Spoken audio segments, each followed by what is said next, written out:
ପରେ ଆମେ ଯେଉଁଭଳି ଭାବରେ କୋଭିଡ୍ ମହାମାରୀ ହେଉ ବା ଅନ୍ୟ କୌଣସି ବି ସ୍ୱାସ୍ଥ୍ୟଗତ ସମସ୍ୟା ବା ସାମ୍ବାଦିକ ଆଉ ତା ପରିବାରର ଯେକୌଣସି ସମସ୍ୟା ହେଇଛି ମିଡ଼ିଆ କେୟାର୍ସ ମାଧ୍ୟମରେ ଆମେ ସହଯୋଗ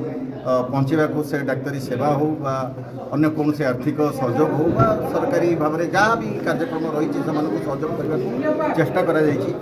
ମୁଁ ନିହାତି ଭାବରେ ଧନ୍ୟବାଦ ଦେବି ରାୟଗଡ଼ା ମିଡ଼ିଆ କେୟାର୍ସର ଯେଉଁ କର୍ମକର୍ତ୍ତାମାନେ ରହିଛନ୍ତି ଆପଣ ସମସ୍ତଙ୍କୁ ଯେ ମିଡ଼ିଆ ପର୍ସନ୍ସଙ୍କ ପାଇଁ ବା ସାମ୍ବାଦିକଙ୍କ ପାଇଁ ସାମ୍ବାଦିକ ସମସ୍ତଙ୍କ ପାଇଁ ଅଛି କିନ୍ତୁ ସାମ୍ବାଦିକଟା ପାଇଁ କେହି ନାହାନ୍ତି ସେଇ କେହି ନାହାନ୍ତି ସମୟରେ ମିଡ଼ିଆ କେୟାର୍ସ ଯେଉଁଭଳି ଭାବରେ ବାହାରିଲା ଏବଂ ଆପଣମାନଙ୍କ ପରିବାର ଆଉ ଆପଣମାନଙ୍କୁ ସୁରକ୍ଷିତ ରଖିବାକୁ ଚେଷ୍ଟା କଲା ତାହା ହିଁ ଆପଣ ସମସ୍ତଙ୍କ ପାଇଁ ଗୋଟେ ବଡ଼ ସନ୍ଦେଶ ଯାଉଛି ଏବଂ ଆମେ ଆଗକୁ ଏହି ଉଦ୍ୟମ ଜାରି ରଖିବା ଚେଷ୍ଟା କରିବା ଆମେ ସମସ୍ତେ କେମିତି ସୁସ୍ଥ ରହିବା ଆମ ପରିବାରକୁ ସୁସ୍ଥ ରଖିବା ଏବଂ କେମିତି ସୁଖୀ ରହିବା। ଆଜି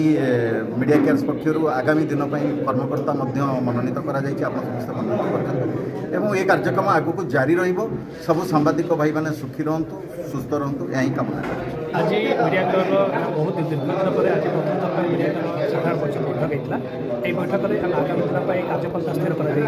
कर्मकर्ता चयन होती सागे सागे जिलार विभिन्न कोण उपकोण को आम सांबादिक भाई मैंने आसते जो गत दिन स्वास्थ्य समस्या कथा कह शिक्षा परिवार कथा कह कि घर खोलिया कथा विभिन्न योजना आलोचना होता तेणु ये आगामी दिन में किभली भाव मीडिया केयर प्रत्येक सांबादिक तथा परिवार को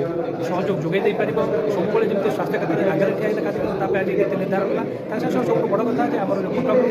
मैंने एमके कटक बड़ डाक्तखाना जो सहयोग करते से आम मीडिया केयर बंधु मान ब्रह्मपुर जो सहयोग करते एमके से योगदान करते सागे सागे कोरापुट जो मेडिकल कॉलेज जो आम सहयोग करते से समस्त सहयोग आज योगदान करते आगामी दिन में सारा राज्य में यहाँ गोटे नुआ संगठन गठन हम बोली निष्पत्ति निगला आगामी दिन रायगड़ा मीडिया केयर सी नेतृत्व हम यही आशा नहीं कार्यक्रम शेष द्वितीय वर्ष सम्मिलनी 2022 आज पुणी 2026 में हवा कथा 2026 यहाँ गोटे शुभ सूचक सांबादिक विशेष भाव में मुख्य फोकस होती हेल्थ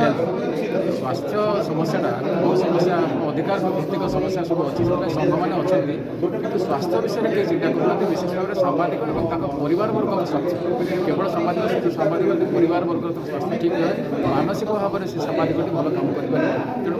आज जो मैंने निष्पत्ति नहीं केवल फोकस रही स्वास्थ्य मीडिया केयर मीडिया केयर आगक यही कार्यक्रम में फोकस कर काम कर